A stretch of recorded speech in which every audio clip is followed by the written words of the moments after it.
Hello दोस्तों, आप सभी का स्वागत है SK स्टडी 0.5 में। आप लोग कैसे हैं? उम्मीद करता हूं कि ठीक ही होंगे।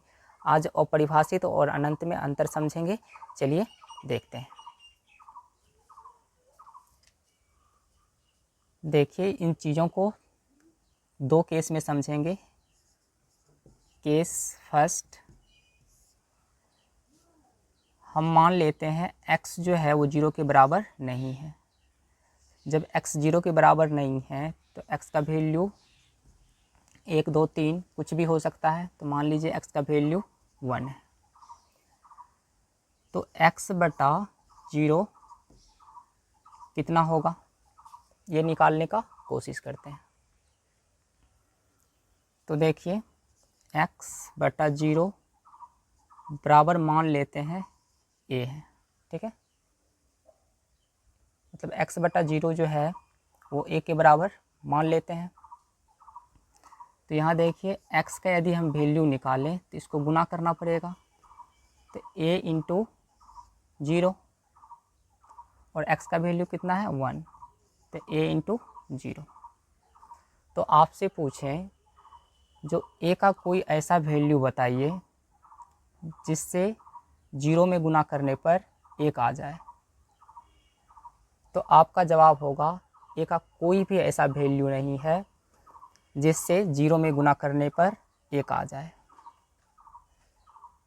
तो इससे ये स्पष्ट होता है जो इस चीज़ को हम डिफाइंड नहीं कर सकते हैं। a का कोई भी ऐसा वैल्यू नहीं है जिसको हम 0 में गुना करें तो 1 आ जाए। तो इसीलिए a का जो वैल्यू होगा वो क्या हो जाएगा? अपरिभाषित।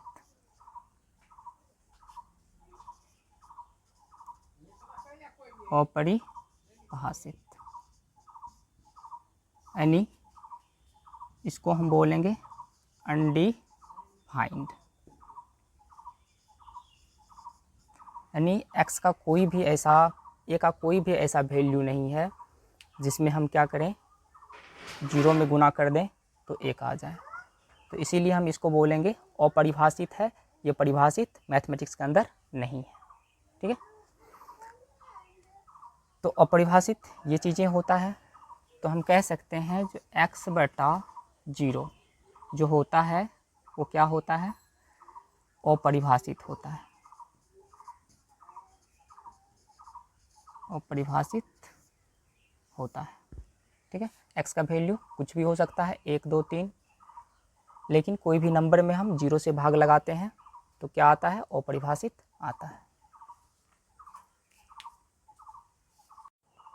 तो देखिए, केस सेकेंड की बात करते हैं।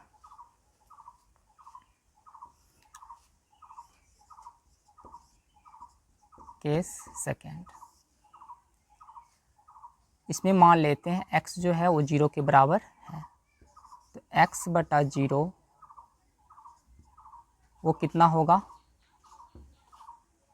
ये निकालने का कोशिश करते हैं। तो इसको भी मान लेते हैं x बटा 0 बराबर क्या है? a है। तो यहाँ देखिए, x का वैल्यू निकालेंगे तो a इंटू 0 करना होगा, इससे गुना करना होगा। तो यहाँ देखिए x बराबर क्या माने हैं? 0, a इंटू 0। तो यहाँ पे आपसे पूछें जो a का वैल्यू बताइए, a का वैल्यू बताइए जिससे हम 0 में गुना करें तो 0 आ जाए। तो आपका जवाब होगा सर इसका जो a का जो मान होगा, a का जो वैल्यू होगा वो 1 भी हो सकता है, 2 भी हो सकता है, 3 भी हो सकता है, यानी अनेक नंबर हो सकता है, ठीक है। तो अनंत नंबर हो सकता है। तो इसीलिए यहाँ पे जो वैल्यू आ रहा है a का वो क्या आ रहा है? अनंत आ रहा है। कोई भी वैल्यू आप रखिए यहाँ पे और उसको 0 से गुना कीजिए तो उसका जो वैल्यू आएगा वो 0 के बराबर आ जाएगा। तो यहाँ पे एक किसको बता रहा है? अनंत को बता रहा है, ठीक है। अनंत को बता रहा है। तो हम कह सकते हैं यहाँ से जो x बटा 0 यानी 0 बटा 0 जो होता है वो क्या होता है? अनंत होता है। लेकिन जो 1/0 होता है वो क्या होता है, अपरिभाषित होता है, अपरिभाषित होता है, ना कि ये अनंत होता है। ठीक है, ये अनंत नहीं होता है। ठीक है, तो ये चीज़ ध्यान रखना है।